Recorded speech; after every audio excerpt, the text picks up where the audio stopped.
Salam sejahtera dan selamat datang sekali lagi ke channel ini Current Sphere MY, tempat di mana kita bukan sekadar melihat isu politik dari permukaan, tetapi kita akan gali sampai ke dasar.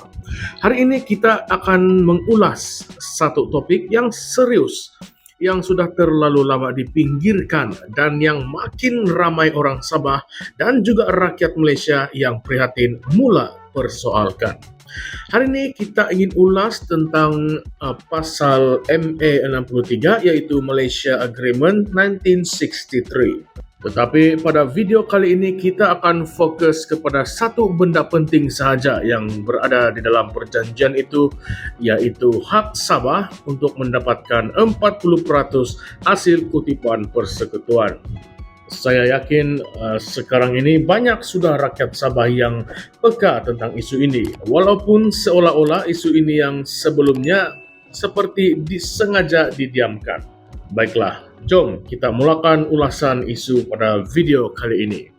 Sejak penubuhan Malaysia pada tahun 1963, Sabah dan Sarawak join persekutuan ini dengan satu perjanjian yang jelas, yaitu memberikan hak dan jaminan tertentu.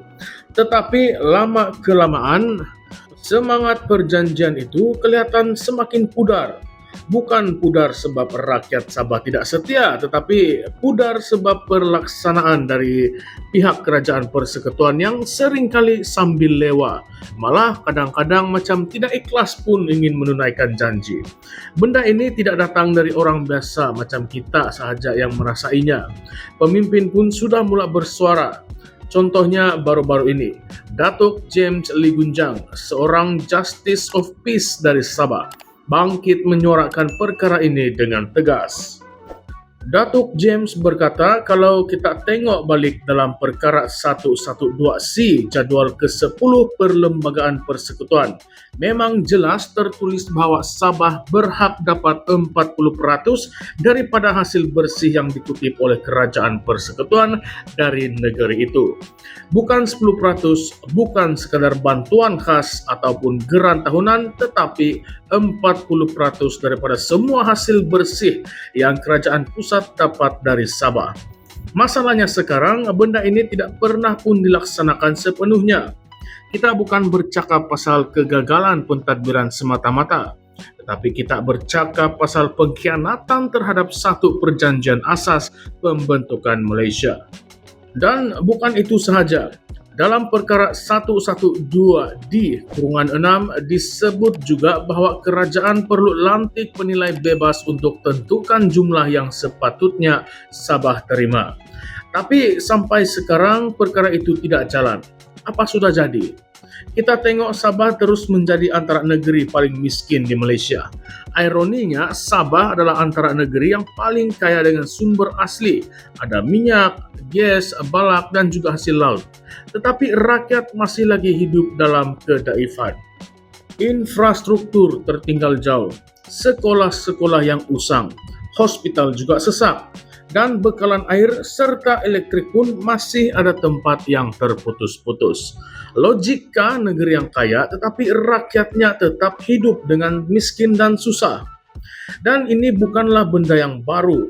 Pada tahun 2022, kerajaan pusat hanya bayar 125,6 juta ringgit sebagai bayaran interim kepada Sabah. Tetapi mengikut beberapa pakar ekonomi dan aktivis, kalau benar 40% hasil diberikan seperti dalam perlembagaan, Sabah sepatutnya boleh dapat berbilion ringgit setiap tahun. Kalau benda ini dilaksanakan dengan betul dari awal, ekonomi Sabah sudah pun jauh maju. Kemiskinan mestilah dapat dikurangkan, peluang pekerjaan pun lebih banyak. Tetapi realitinya, kita hanya dengar janji demi janji, tahun demi tahun, tetapi hasilnya tetap kosong. Menteri Ekonomi Rafizi Ramli pada tahun 2023 pula berkata tidak ada angka rasmi hasil kutipan dari Sabah yang boleh didedahkan sebab ia diklasifikasikan sebagai sulit. Sekejap, sulit?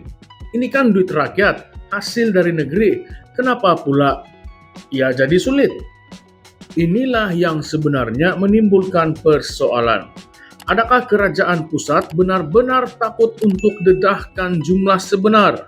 Atau mereka tahu kalau jumlah sebenar keluar, rakyat Sabah akan sadar betapa besarnya hak mereka yang selama ini dinafikan? Datuk James turut menyeru pemimpin Sabah untuk tidak lagi tunduk kepada politik dominasi dari Malaya. Dah cukup dengan retorik politik dan rundingan kosong. Ini adalah masa untuk bertindak. Pemimpin Sabah kenalah jadi pejuang yang sebenar dan bukanlah setakat boneka yang hanya menurut perintah parti dari pusat. Kita perlukan keberanian patriotik, sebab kalau kita terus berdiam diri, Sabah akan terus jadi anak tiri dalam persekutuan ini. Dan disinilah kita ingin membuka ruang kepada perbincangan yang lebih panas, lebih kontroversi. Kalau nak kata begitulah, ada orang yang sudah mula bertanya, adakah ini satu bentuk penjajahan modern? Sabah hasilnya kekayaan untuk negara tetapi hanya dapat serbuk. Hasil utama mengalir ke pusat tetapi pembangunan tempatan lambat, infrastruktur tertinggal, dan peluang pekerjaan pula sangatlah terhad. Kalau ini bukan penjajahan bentuk baru, apa yang kita boleh panggil? Nah, coba bagi pandangan Anda semua. Seterusnya, soalan lain yang lebih berani, kalau kerajaan pusat terus gagal memenuhi ME 63, adakah Sabah patut tuntut autonomi lebih besar? Atau lebih ekstrim lagi, adakah kita patut buka semula persoalan untuk keluar dari Malaysia?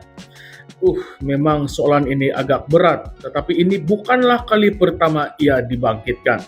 Dalam perbincangan awam, media sosial, malah dalam beberapa perhimpunan kecil, rakyat sudah mula berani bertanya. Kata mereka, apa gunanya berada di dalam persekutuan kalau hak asas pun tidak ditunaikan?